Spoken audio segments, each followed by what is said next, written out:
Ladies and gentlemen, it is lightning round. It is Kevin Tompkins. It is Andrew Cooper. Britt Flinn will be joining us momentarily here, but you know what? I am excited. Lots of big battles this weekend. It's Bills Bengals.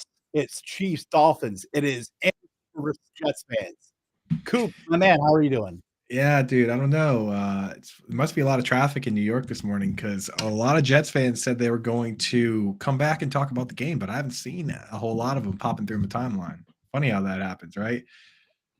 I know, right? Like, Where they at? Where they at, though? No, I I know. mean, Look, you yeah, got to make your take. It is what it is. People moving goalposts. it's It fine. is what it is.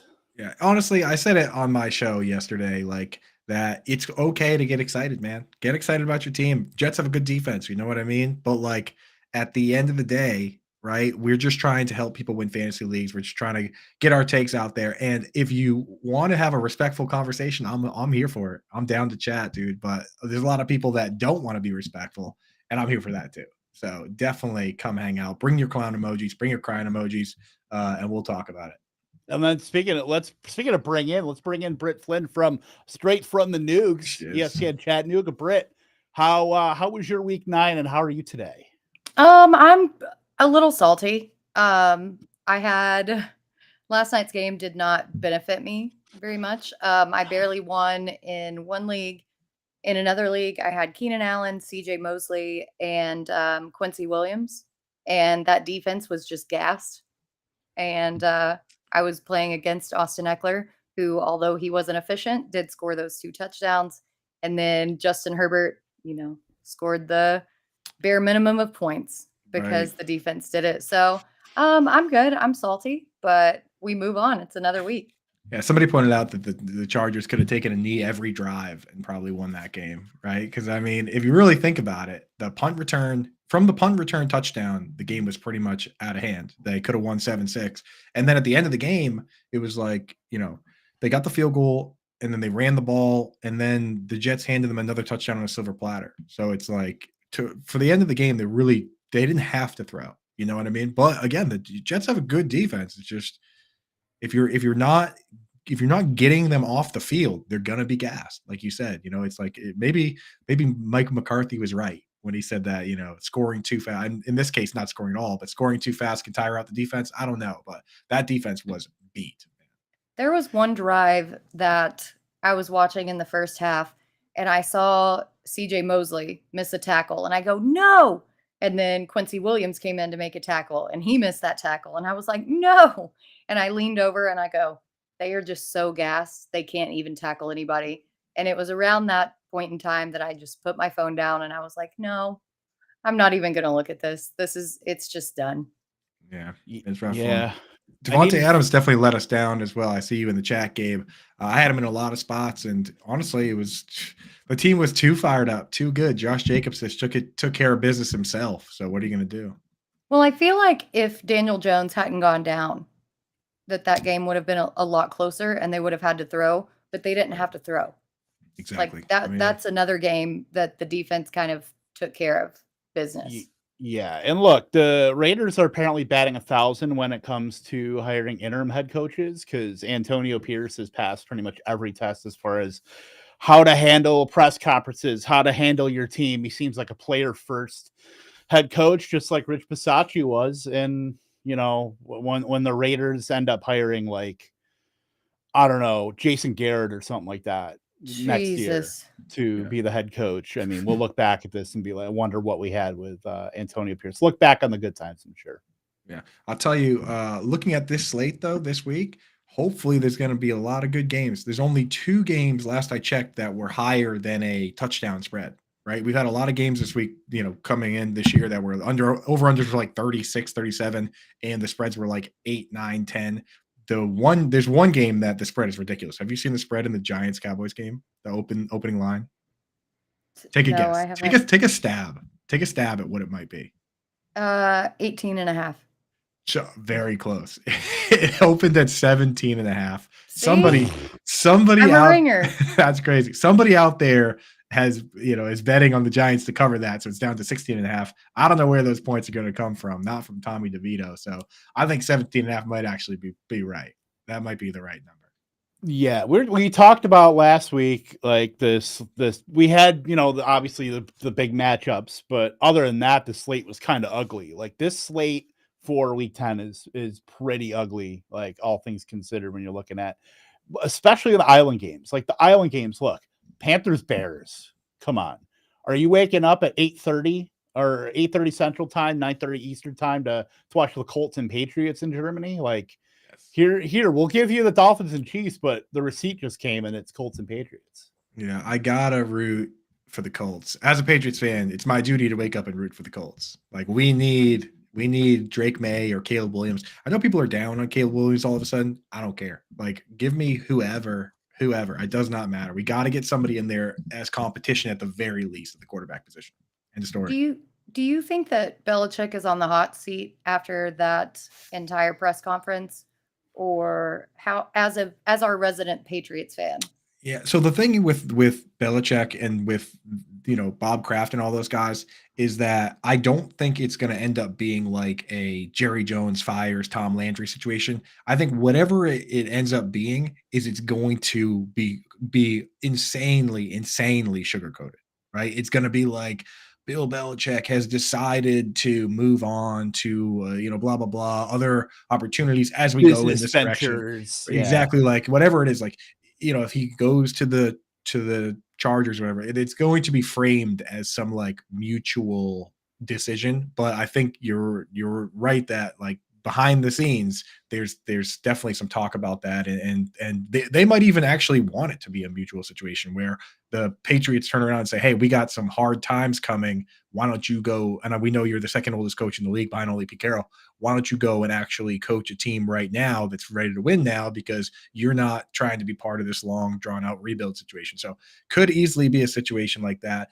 I don't know about you guys, but I mean, like, where would you want to see Bill Belichick go? I know my choice, but if he wasn't going to be with the Patriots, but what do you guys think? What would be a good spot for him to go to? Team president. No, to like if no, he could pull like a team. He could pull a Tom Coughlin and just go upstairs. Right. Of course, but I'm saying if he were going to coach another team.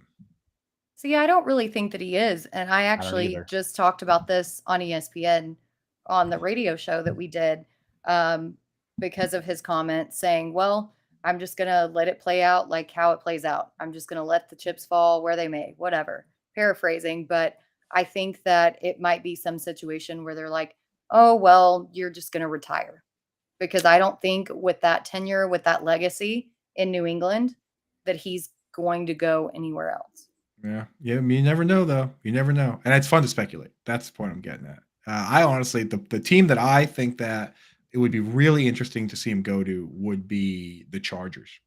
The Chargers, if they're sick of Brandon Staley there have been a lot of games where you look back and clock management and going for it or not going for it have been the difference maker. Kellen Moore, I think, is a good offensive coordinator. If they were to just bring in defensive coach Bill Belichick and roll with Kellen Moore, I think that would be a pretty interesting situation. So something to think about. Yeah, Kellen Moore stinks. And Scampers makes a good point. He wants the record, in my opinion. He does have like that like Don Shula beef, you know what I mean? Where he's really chummy with a lot of coaches, but it does not seem like he likes Don Shula. Yeah, and then to Gabe the Babe's point, one organization would give him full control, because that's certainly a big part of it too, where you're going to have the ability to manage your 53-man roster. Not a lot of GMs, or at least they don't want to consolidate that job to the head coach and the GM. So that's certainly something that kind of shortens the pool as well. I think a lot of them would. I think there's a lot of teams that would just say, like, hey, dude, we've seen you draft wide receivers. Like, yeah. Well, the thing is, it's like you don't have to relinquish everything. You know what I mean? But I think there are a lot of teams that might look around at the history and the culture in their organization, in their locker room, and say, you know what? Let's just let this guy do everything. I mean, just like Colorado did in college football, where they basically said, hey, you know what?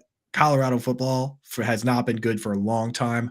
We're just going to let this guy fire everybody and put everybody in the transfer portal and do whatever he wants. And it's actually looked okay for Colorado. So, with there are teams that it's looked okay, is what I said.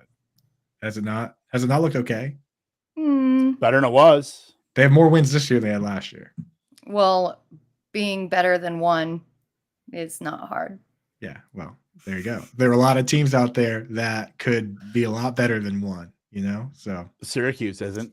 something to think about, Anytime I can get a chance to rail on Syracuse football, I'll do it.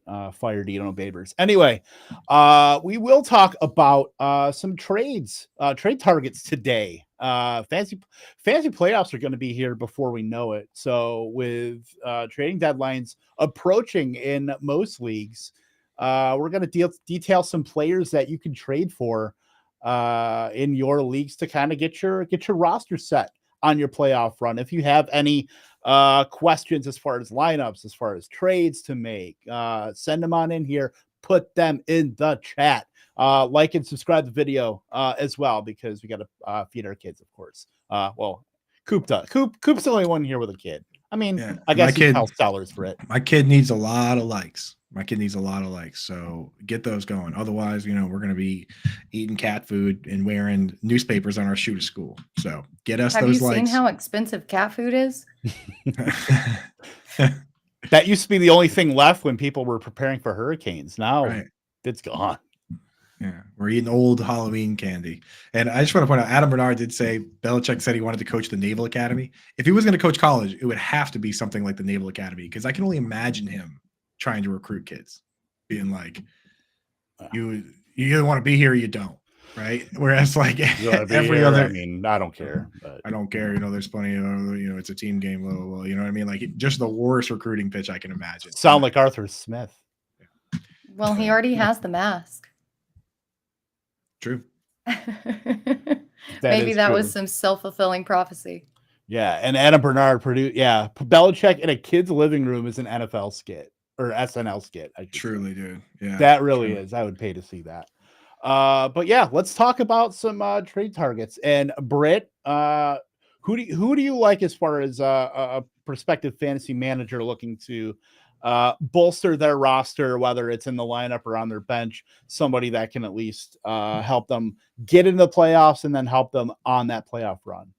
Yeah, I'm first looking at Devonta Smith, not only because I've had a ton of trade offers for my shares of Devonta Smith going up until this week, but now Dallas Goedert has a fractured forearm, probably an IR candidate. He's been the big guy in the way of Devonta Smith actually getting targets, getting production. I think that the Eagles have a lot. They have a very tough schedule going forward. I don't think that they're just going to be able to run. I think that passing game is going to be something that they're going to rely on. And now without Dallas Goedert, Devonta Smith becomes a top 2 target. Goedert, obviously, like I said, is set to miss time. Injured reserve candidate. I don't care what you say. It's only fractured. He could come back. No, it's his wrist. Trying to catch a ball is just horrendous. And we kind of did see last year that when Goedert got hurt, that Devonta Smith moved into that role. I don't think that even with a change at offensive coordinator that they're going to change that scheme. I don't think it's going to be Jalen Reagor or Zacchaeus. I think it's going to be Devonta Smith. So if you can buy him, especially while he's on a bye week, he's the guy that you should get. Yeah, I mean, I looked it up last year. Coming into this year, I checked it out just because we had a sample size of games without Dallas Goedert, and in the games without Dallas Goedert, so with Goedert, Quez Watkins was getting like 2.1 receptions per game. Without him, he was still only getting like 4.8, 4 or whatever. So like Olamide Zacchaeus, Julio Jones, they'll be involved a little more. But in the games without Goedert last year, A.J. Brown was getting 8.8 targets per game, and Devonta Smith was getting 8.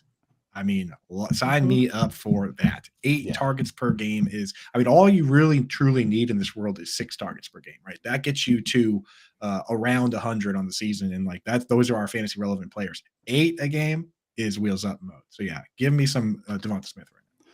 Yeah, I mean, that target share just completely consolidates to Brown and Devonta Smith. And Nick Sirianni has said that he wants to mix up personnel packages. I mean, Albert O played his first snaps of the season, yesterday or in week 9 too. So we know it's either going to be like Jack Stahl blocking and maybe Albert O running some routes, but you can't depend on Julio Jones. You can't depend on Olamide Zaccheaus. Maybe in like super, super deep leagues where you have to like anybody who has a pulse gets rostered.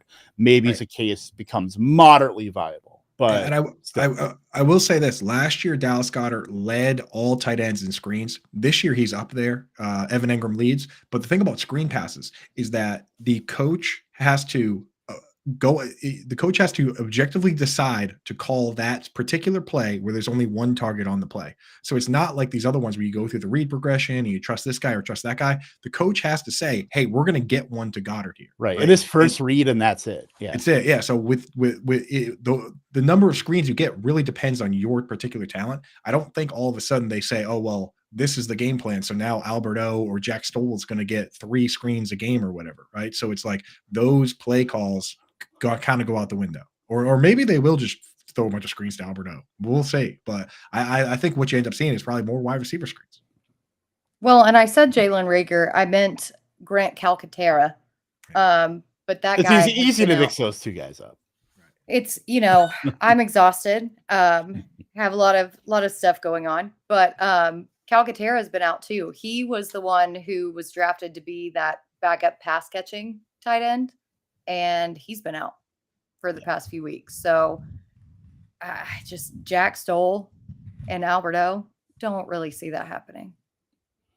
Well, if I trust anybody to make anybody viable, I guess it's Howie Roseman and their intrepid scouting department to pick up Alberto and make him into the thing that Denver couldn't and Nathaniel Hackett couldn't. So, I mean, it is what it is. But we got Graham in here with a trade question. 12-team PPR. What do you do with Saquon Barkley? Should I offer Saquon and Ingram for Austin Eckler and Logan Thomas? I have Josh Jacobs. So looking to kind of pair Jacobs with either, taking the dip at tight end, switching out running backs. What do you think, Coop? Yeah, so Graham, that for me, and we get these type questions a lot. And for trades like that, I always look at the tight end waiver wire quick. Look around the waiver wire and see what kind of names are there, because a lot of there's deeper leagues where everybody's rostered. And in that case, you're committing to Logan Thomas the rest of the year. But sometimes I look around the wire and I see names like, Cade Otton and who, has played really well lately, was in Britt's waiver wire article this week. And you see like viable potential guys out there, a lot of them, decent options. In that case, I'm more willing to do that move because Logan Thomas becomes the weak spot, but you can paper over it with other options, So yep. I do like the move. Ingram has been good, but he hasn't been a red zone threat. He's really just been a PPR reliant guy. So I don't mind doing that move for Eckler, especially because I don't know who's going to be playing quarterback for the Giants. We don't know when Tyrod Taylor's going to be back. We know Daniel Jones is done, so it's pretty ugly, man. Pretty ugly. And I don't know if you can even rely on Ingram with Zay Jones coming back, to be completely honest. I think that he might be the odd man out in that situation. So I would actually prefer Thomas just straight up for Ingram. And then all the reasons that you mentioned about Saquon, that Giants offense is just, oh my God. It's gross. Horrific. Yeah. That's a bad situation. Absolutely. So pivoting off to Saquon, if you're able to do it, I would, I do like that. With Ingram, yeah. The only thing that's really working the Jaguars offense this year is Christian Kirk to an extent, and obviously Travis Etienne. So it's really hard to even put your chips in on any of the other guys there. And with so many guys, you're just spreading it already kind of dubious target share through multiple people. So that's where I have some pause with any of those Jaguars options that I guess isn't Christian Kirk and Etienne. So Giants bottoming out for the number 1 pick. I mean, definitely in the range of outcomes. No, Patriots. No, Packers. Yeah. You think they would? Do you think they would take a QB? I know the GM pretty much hinted that they haven't fully made a commitment to Jordan Love, but I don't know, man. That's a conversation for another time because I don't think we have enough time on these airwaves to fully flesh that out, but we will persist here with Mateo. Would you trade Javonte Williams and Ayuk for Eckler? I mean, if you have like Javonte on your bench or something like that, and you want to consolidate to get up to an elite player in Eckler, like I'm all for it. I kind of like Javonte's role now in Denver. I like Ayuk going forward.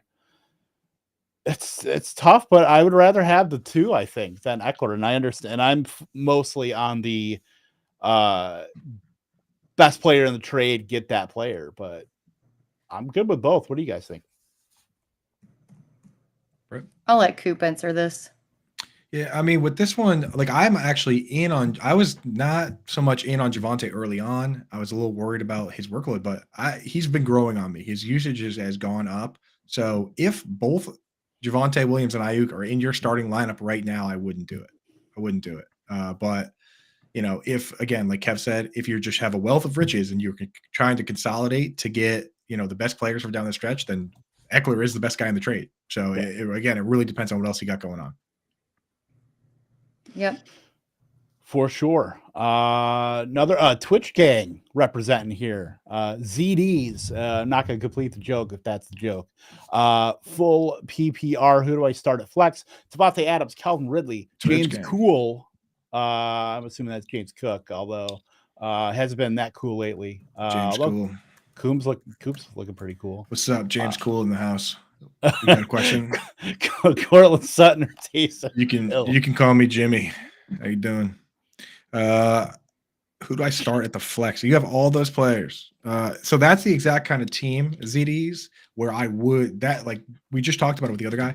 That's where I'm trying to consolidate my team into just like better high-end players. So if you can take two of those players and trade them for one, then I would do it. But for me right now, it's still Devontae Adams. Yeah. I think that this week, the game script, as Britt pointed out, where the Giants had to go to their third string quarterback, just not conducive to throwing. And I think that the Raiders are going to be in more matchups where they're going to have to throw. This week, they have the Jets. So, I mean, not an ideal situation, but I think I would still go there. The other option would be Ridley, but you're getting the 49ers. So it's not really that much better, right? The 49ers have been kind of sus when it comes to their secondary. So yeah, I would go with it. But honestly, I think that probably Christian Kirk's going to get more looks out of the slot than Ridley is on the outside. I mean, take Adams and Ridley and try and trade for like Amon-Ra St. Brown or like anybody. Like you have the two name value players. If you can take two of them and trade for one with that kind of depth, that's what I'm trying to do. Go get CeeDee Lamb. CeeDee Lamb would be nice. He looked good. He looked good this week. 11 receptions, right? Nobody else had more than 8. Just big dog. CeeDee Lamb might be taking that step to the penthouse to be my best friend. Receivers. Yeah, that's why he was on the cover of the Fantasy Alarm Draft Guide. Just saying. And Target Report last week. That's right. Let me get us back on track here. I'll give you guys some players that I'm targeting for down the stretch. And those players are called Bengals. And I look at this team getting hot at the right time, coming around, getting it together. Guys are getting healthy. Maybe not so much Tyler Boyd, but Jamar Chase, T. Higgins. And I also have a video on my timeline on the Twitter machine at Coop Fiasco where I talk about Joe Mixon, where I really don't necessarily care that so far he's been highly inefficient, that the team is kind of towards the bottom of the league in rushing yards per game. This is a guy that's getting every snap. He played over 50 snaps this week. You saw with, and you look at Rachaad White. He got it done this week. I think he was the RB1 overall, but he's not on the Bengals. He's not even on a good team, man. You got this guy in a situation to punch in touchdowns when they get down there. It's like Jamal Williams last year. Was Jamal Williams amazing, or was he on an offense that, could get the ball down into the scoring area, and then he was the go-to guy? Like Joe Mixon is the go-to guy. So I'm trading for Joe Burrow too. Their schedule at the end of the year is Jags, Colts, Vikings, Steelers, Chiefs. That's how your fantasy season finishes. I'm feeling pretty good about those. Hopefully, fantasy championship week, that Chiefs-Bengals game is a big shootout, and people that have Bengals, people that have Chiefs, that's going to be a big difference maker. So give me Bengals, Burrow, Mixon, Higgins, and Chase. Tyler Boyd, now that Higgins is kind of back up to full strength, he's kind of But even then, if it's a deep league, we have a bunch of flexes and stuff. Tyler Boyd's the world are valuable too. So it's a highly consolidated team. You can miss me with all the tight ends. I'm not interested in tight ends. You're not into Tanner Hudson, who is Tan man. Somebody asked me about Tanner Hudson yesterday. I popped into like Bob Harris's Twitter space, and somebody asked me about Tanner Hudson. I was like, dude, if you love Cameron, if you miss Cameron Brate and Anthony Ferkser, then Tanner Hudson can fill that hole in your heart. I bet. That was a fun 6 months of Anthony Ferkser season. Ferk dad, dude. Yeah, I mean part-time slot only guy. That's kind of what he is, dude. It's what Kylan Grant is going to be going back to. Hey, Britt, on the injury front, I know you're usually pretty plugged in on this, and I've been looking. There's not a whole lot of news, but have you heard anything about our sweet Jelani Woods? I mean, he got placed on IR before the season started, so he's out for the entire season. No. They said that he can be active. They activated his window. The coach just said that he could come back. I have not seen that. Shane Steichen on Jelani Woods returning. He said, "We'll see." Yeah, that's really indicative. That's really concrete. I saw that's "We'll see." Super concrete. That's what I'm saying. I saw "We'll see," so I was like, "Oh, maybe Britt has come across something." You know what I mean? "We'll see" doesn't sound good because at first they were saying when he would come back, and then now they're asking if, and the answer is still I don't know. So. And this is what he said. He keeps working through his rehab process. When the time's ready, he'll be ready. There you go, whatever that means. That sounds concrete. Coach speak. There it is. I don't think they've actually activated his window though. So like they could just leave him on IR and then, when there's like 3 or 4 games left, you activate the window, and if they make it, they make it. But I'd say that the farther we get down here, the less likely we see him. Right. By the way, have you guys seen the Coach Speak Index Twitter account? It's great. People have mentioned it, but I can't find it, dude. Somebody tag me in that. Oh my God. I'm gonna do it right now. But yeah, tag me on Reddit. I'm not good at Twitter. I'm banned from the fantasy football Reddit. I'm banned from a bunch of Reddit. I'm banned from the NFL Reddit. I'm banned from the Buccaneers Reddit and the Bills. And probably 10 others, but no big deal. I got the important ones. We hang out in anyway. The important ones. But yeah, as far as your Bengals stuff, I'm fully on board with everything, of course, but Joe Mixon, because my contractual obligations do not allow me to prop up Joe Mixon on these airwaves. But look, I understand completely the thesis of Joe Mixon as far as a guy who it's literally his backfield. There's nobody coming to take his job. There's nobody come to take food off his plate. I just fail to see the touchdown equity like that's in that offense, at least for him being able to convert on it. I mean, he has 3 touchdowns right now. They've been primarily a pass heavy team. They're the highest pass rate or expected team in the NFL entering week 10. But I get it. And the Bengals are rolling right now with, T. Higgins looked much more like T. Higgins that he has in the past like 4 or 5 weeks. So definitely, and Joe Burrow too, with his scrambling ability. Like that's been the main thing where Joe Burrow was actually able to turn sacks into extended plays, which has been great for the offense. So definitely love the Bengals going forward. One guy that I am actually like never been like super in on, but I am now as a trade target. It's Taysom Hill, baby. Is it Taysom Hill?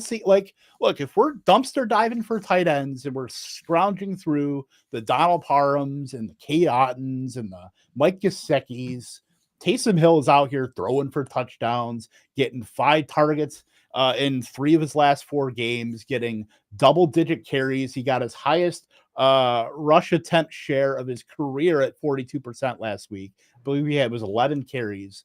Like, I know like he's not running a lot of routes. I know technically he's a tight end. I guess maybe in some other leagues, he's quarterback eligible. So that doesn't really help you that much there. That's something to definitely watch out for. But if he's tight end eligible in your leagues, he's a mid-range tight end one for me. Like, Yeah. I don't what he can do everything. He can take from multiple pots where you're not just fully dependent on him getting targets or like Jonnu Smith getting carries. Right. And the thing with him is like he's at least running routes, right? I mean, it's crazy. Yeah. He got 5 targets on 14 routes. So he's not running a ton of routes. Like Juwan Johnson's back. When a couple weeks ago he ran 44 routes and Foster Moreau only ran 15. That would have been the sweet spot. If Juwan Johnson would go away, then I mean, we would lock this guy in as like a top 5 tight end the rest of the season. The thing is, if you do roster Taysom Hill, and he should be rostered in every league, just I wouldn't drop your current tight end and just say I'm all set, because Right. down the stretch we have to always have to monitor this guy's usage, because down the stretch when you're in the fantasy playoffs, unless you have that bye week, you need to win 3 weeks in a row. So if he goes back to doing the old Taysom Hill where he's, every other game or every couple games he's putting up 1 point, then you got to be concerned. But right now his usage is different than it was last year, because he is actually running routes. And I mean, they're fully embraced the idea of using him in the red zone. And they've got this new formation where they bring in the big dog and do, like a a power defensive tackle. Yeah. And I Like, love When it. you see a number insane. 99 out there, that should Yeah. give you like, okay, it's go time. Yeah, it's big boy time, right? But what's the one of the best parts about Taysom Hill is the fact that now everybody is like, Juwan Johnson came back, he's healthy. All of their running backs are healthy, and still Taysom Hill is getting this role. I think that's where you're gonna have to be more bullish on Taysom Hill, knowing that everybody is back and he's still maintaining this role. It's just annoying for me because the quarterback landscape is so barren, almost as the land where I grow my Fs. And when Taysom Hill comes in to steal a touchdown pass from Derek Carr, it's so extremely infuriating. Right. And I don't know how much longer that's actually going to last, or if that's only because they were down against the Bears in a game that they were supposed to be heavily favored. So they had to break out these trick plays. If they're actually up and conditions, settle to where Derek Carr can actually throw passes, I don't know how much Taysom Hill is actually going to get those passes in. You know what I mean? And Alvin Kamara got tackled at like the 1 yard line, and they immediately sent in that Taysom Hill package. And just think, like, Britt, to your point, I've had to move Derek Carr down in my rankings because, I mean, the reality is when it was Drew Brees, those were all Kamara touchdowns, or even better, Drew Brees dumped down to Kamara for a passing touchdown. Like, it was so good for fantasy football, the slants and the dump downs and all that. That was like that. A buddy of mine in one league one year took Drew Brees, Michael Thomas, and Alvin Kamara as his like first 3 picks, and he didn't lose a single game. Just that one crazy year for Michael Thomas, and Alvin Kamara also went crazy. So like, I mean, those were the days. But you're right; it really saps everything from the offense here, and we see it with mobile QBs in general, where you wonder why sometimes the Eagles and the the Ravens and these teams can win these games, and you look around and you're like, who are the fantasy relevant guys? Well, if the quarterback takes it himself, then that's just one less player that gets to be involved. So way she goes, man. True. Well, you know what? I will take that over, Michael Hanuanui getting touchdowns for the frickin' Saints as like the 9th tight end, right? Or, Dan Arnold becoming a thing. So for sure. We want highly consolidated offenses. That's what I want. I want the best offenses are the ones that the 49ers and Dolphins run, where they have a fullback.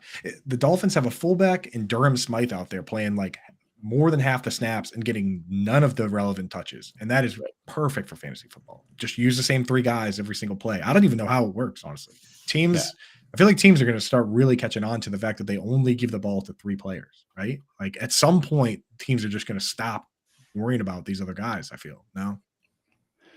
Yeah, I mean, you don't have to worry about it. You have to kind of deal with the Cedric Wilson random touchdown, or the, when River Craycraft comes back, his random 5 target, 2 touchdown game. Like you always have to kind of deal with that, but Waddle Hill, if they're in there, that's 60% of the targets allocated to those guys, which is what we want. And great to kind of prognosticate. Get in the game. Are the Raiders fantasy players finally relevant with Aiden O'Connell? by Raiders players, you mean Adams. Adams probably less so, but still obviously relevant.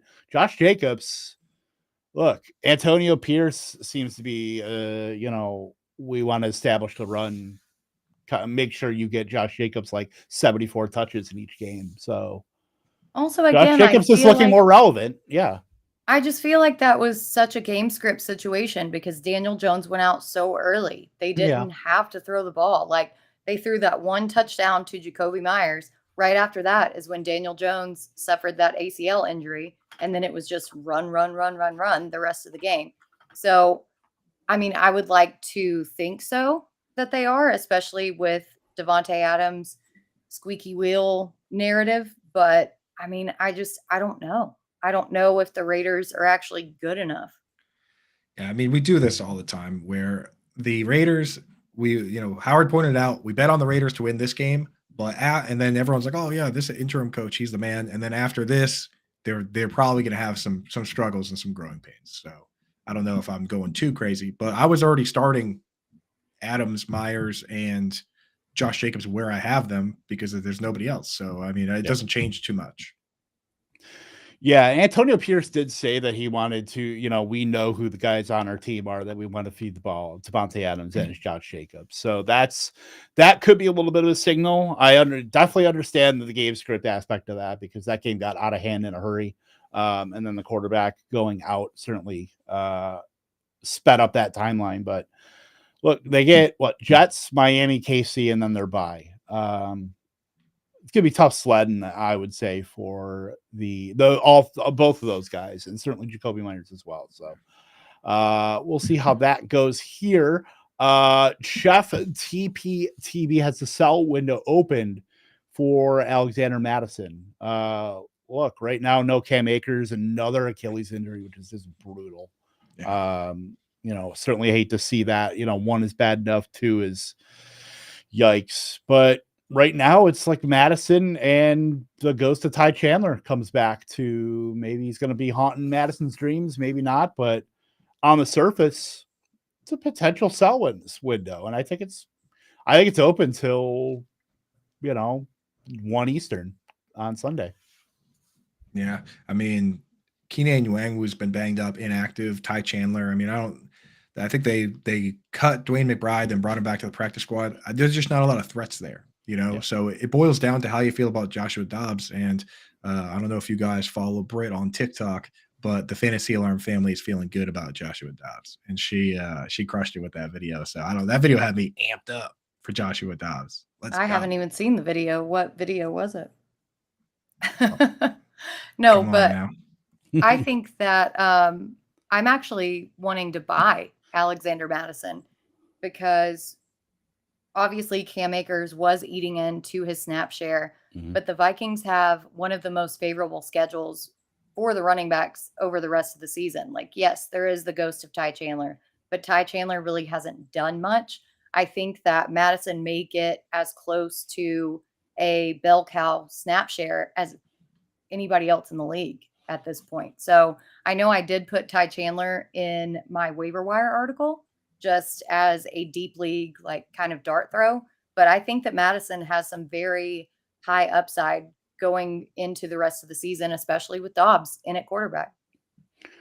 If Alexander Mattison pulls a 2021 David Montgomery and goes like scorched earth on the league, I will be insufferable.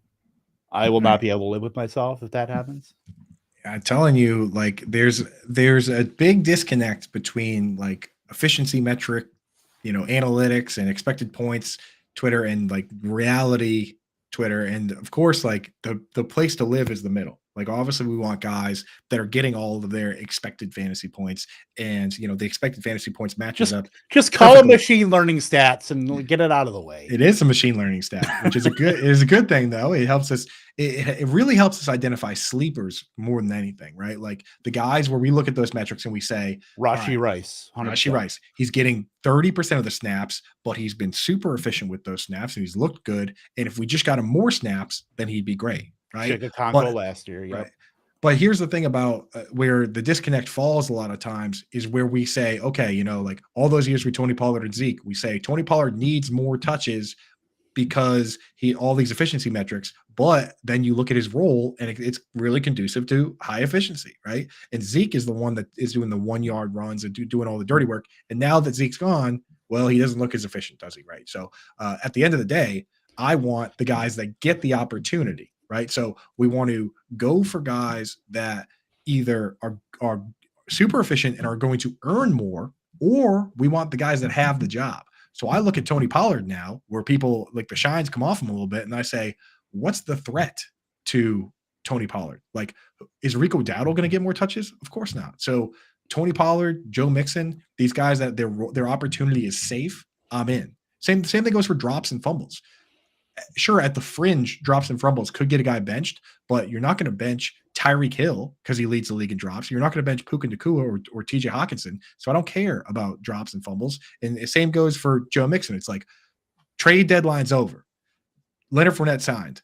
I just don't see what could cause Tony Pollard or Joe Mixon or Alexander Mattison or Rachaad White to lose these workloads. Like what's the catalyst? So if that's the case, then yeah, everyone post all their efficiency metrics and dog these guys, and then we'll trade for them, and then we'll win. End of rant. Okay. Well, that's all I have. On period. There you have it. As the kids say. Graham back, PPR. Would you trade Saquon Barkley and Hunter Henry for James Conner and Dalton Kincaid? Have Aaron Jones remanded but lost Goedert. Don't know if I go that far. Trade James Conner's so tough because he's good, but it's like he's just how can you depend on him when he barely difficult time to stand out there? He's never played a full season, and now he's going to be coming back. Will be coming back into a Kyler Murray led offense versus a Clayton Tune offense. So maybe a little bit there, but yeah, you can't trade for James Conner and expect him to be getting just back into the 20 carry role on a team that's clearly going to be in the bottom quarter of the league. All things even, Britt, which side of that trade would you want to be on?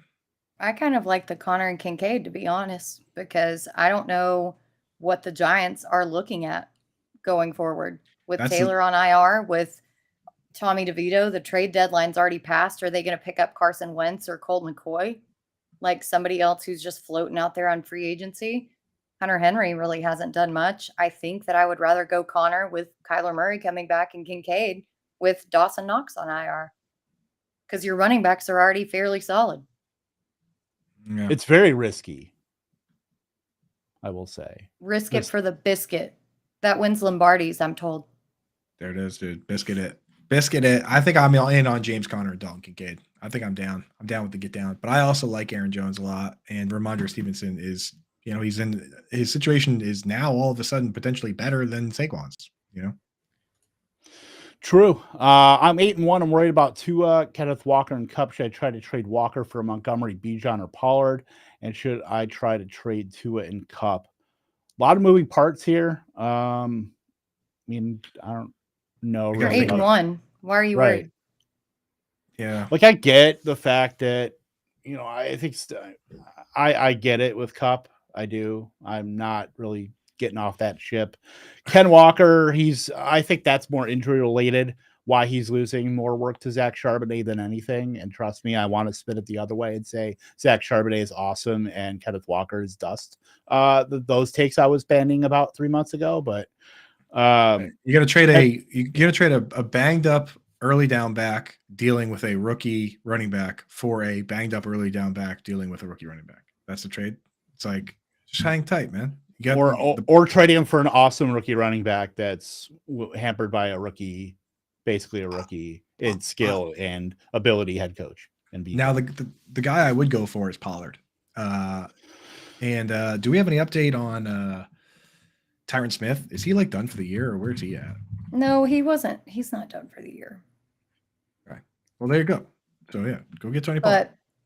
Game's easy. My concern about Pollard, I didn't think that Pollard could handle the increased workload with his frame, and he's more of an outside guy rather than a between the tackles guy. Yeah, I'd rather them not use him just to running into the center every other play. Yeah, that That was It's Zeke's that job. situation. Everybody wanted Zeke gone, but now we're I like, did not well, want Zeke gone. I told know. everyone, efficiency doesn't matter. Zeke gets it done on those short yardage situations where it needs to happen. But everyone was like, Pollard, Pollard, Pollard. Well, now look what's happened. Right? Montgomery.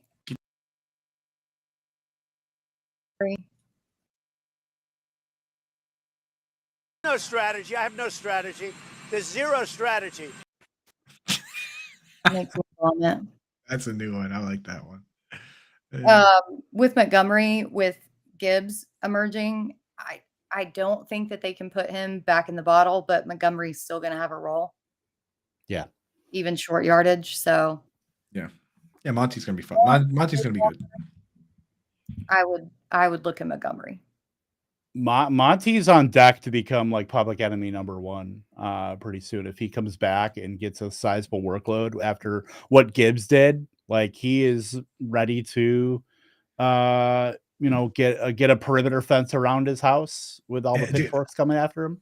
Every time David Montgomery scores, I tweet something like David Montgomery's awesome, and no one likes it. No, no one ever likes it.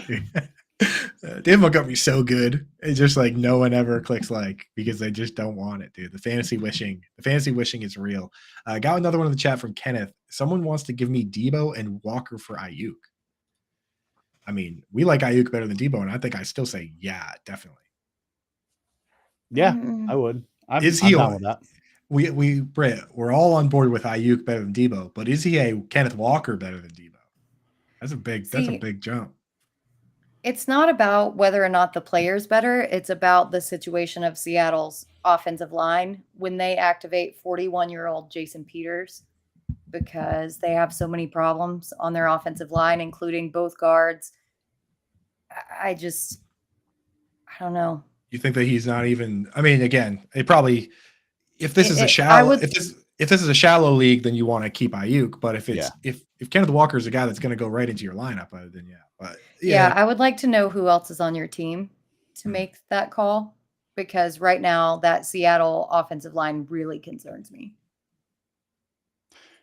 For sure. Yeah, for sure. Would you trade Kelsey, Bijan, and Ayuk for Christian McCaffrey, CD, and Kincaid? Yeah. Immediately. Yeah. Immediately, if not sooner. Yeah. Run to the podium right. with that one. And obviously, Kelsey's still the tight end one rest of the season. It was, very specific matchup this week that was problematic for him. But Christian McCaffrey is an animal. And I just tweeted earlier, he's gonna feast this week. The Jags are letting up 7.5 receptions to the running back a game, which is stone worst in the league. And Alvin Kamara had 12 receptions against them. So I think McCaffrey this week I have him ranked RB1 in any sort of PPR format for sure. I know that they're good at stopping the run, but this is also one of the best running teams. So they can squeeze water out of stone on the running front, and he's going to catch some balls. So I think McCaffrey is and CeeDee Lamb looks awesome, and Kincaid looks really good. Mm-hmm. Yeah, CeeDee Lamb's been just a maniac. 15 targets averaging in those last 2 games, 12 catches, and 175 yards. Like, what are we doing here? And he knows these guys crushing it. It's becoming so obvious these guys know about these milestones in the records, right? AJ Brown knows he has this streak of 125-yard games. Christian McCaffrey knows he has a touchdown every week for the last 17 years. And Keenan Allen, the moment he caught that pass yesterday, he went and got a marker and wrote 10,000 yards on it. So these guys know what's going on. Christian and the coaches know it too. So if there's any opportunity to get Christian McCaffrey another touchdown and set another record, they're going to keep doing it until it doesn't work. And I'm not sure when it's ever going to stop working. Yeah, for sure. Guys want to build a showdown lineup and we'll hit some of these questions on the way out. Yeah. All right. It's Carolina and Chicago. Guys, settle down. I know it's a hot matchup, but never mind. I don't want to build a lineup anymore. Yeah, it's kind of gross. Never mind. Captain. What's the deal with Fields? Is Fields going to be? Is the Tyson Bagent show yet again? He's practicing. Fields tell us about Fields. He's practicing, but still no word. They're going to wait. Well, and also it wasn't a practice; it was an estimated practice. He's gripping the ball and throwing it, but they have to see how strong his grip is and how far he can actually throw it. So Agent it is. Pretty much. no. You know, you don't need a No, I don't thumper want him run. as captain. No. No, it's for me. It'd be Foreman. No. It's Thielen. It's Adam Thielen. He's a super duper mega. Do you want to? superstar. We want to trust. I know it's a Bears secondary. I can't trust Bryce Young for anything. Sure, you can throw it at Thielen. Yeah, I mean, also, I think Stroud has really gummed up the works here when it comes to evaluating these rookie quarterbacks. Yeah, Thielen is not a captain. He's a guy you put in the lineup, but like he's like safe points. Yeah. Yeah. Okay. Fine. I mean, do we have to have a captain? well, CJ Henderson also went out. How does Eddie Pinheiro? Oh my God. CJ Henderson also went out with a concussion, so that adds even more injuries to Carolina's secondary. Good. So I'm thinking potentially DJ Moore as a captain. He for DFS and best ball, DJ Moore is obviously the guy in this game that's most capable of just making a humongous play himself. He did it in the last Island game. Yeah. Right. He's just most capable of doing it himself. And it's a revenge game. Okay. Yeah. All right. Well, he's going to be like the 35% captain, but that's probably. Good. Bring it back with he's the good chalk. Thielen's locked up in there. I'm okay with Mooney. This is definitely a Mercedes Lewis game. So if you're going to put DJ Moore and Mooney in the lineup, then you have to put the quarterback in, though. That's the one thing on that. And we don't even know who the quarterback is. We don't have to. We didn't have to last Thursday. With two wide receivers in the lineup and no quarterback? Yeah, I guess you're right. Yeah, we didn't have to with Levis or Pickett last week. We're getting some calls in the chat for Cole Kmet captain. Kmet, dude. I mean, he absolutely mossed. I had to text you immediately after that. Like, what the hell was that? First of all, it was great coverage. No business throwing that pass, right? And then he just goes up and snap. I mean, what a play, dude. Cole Kmet, so hot. I'd rather have him. I'm good with him. Yeah, we gotta. We're up against it here, but I'm okay with Kmet captain if you want to get different from the DJ Moore stuff. No, it's more. So now we have to start the quarterback though. 2 versus 1. I like Kmet captain. Fine, do it. Mine always gets messed up where like I can't move the guy to captain once I. Can you just like? Turns out you might not know ball. I kind of don't, dude. Like they don't go. They go into like the other spot. Do I like pick? Is there a way to select it? Yeah, you can literally click the captain. Where do I click? Okay, yeah, I see it. Okay, cool. Very cool. This is awesome. This is a great setup. Yeah. So we only have like 8,500 to spend. We got to go kind of cheap. I'm trying to think. Roshan? How much is he? Roshan's only 5,400. Okay. And then one more. And then Eddie Pinheiro. Oh, no, wait, 2 more. Roshan. What position is already filled? Oh, because I didn't click out the captain. Maybe I don't know ball. There you go. We're playing 2 Carolina. Eddie Pinheiro, we're hoping for like a 21 to 15 game. Let's go. Lock that in, dude. Lock it in. And we got to jump because we have Alarm Fantasy Football coming up next. Howard Bender and I answering all your waiver questions. We're going to be hitting on all that. So stay tuned with us right after this. I got to jump over and get ready for that. So catch you guys. Thank you. Absolutely. For Coop, for Britt, Kevin Tompkins here. We will say, Britt, you say it. I say it all the time. Toodles.